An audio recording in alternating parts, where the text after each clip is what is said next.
Hey guys, welcome back. In today's video, we're going to show you how to play music on Spotify while playing Roblox on mobile.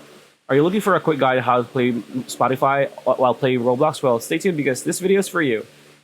Alright, so how to listen to Spotify while playing Roblox on mobile or PC. So if you want to play games on Roblox while listening to Spotify, music, podcasts, whatever, uh, Spotify Island offers an oasis for exploring sounds, but you can't play your favorite artist songs on it directly. You will still need to listen to music through the Spotify app.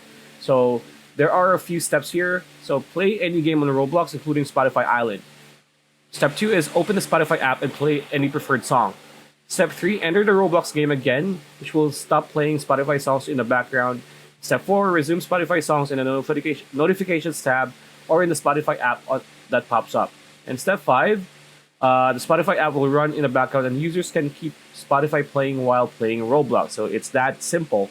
That's the video. Hope you liked it. Like, comment, share, subscribe, ring that bell icon. We'll see you on the next one.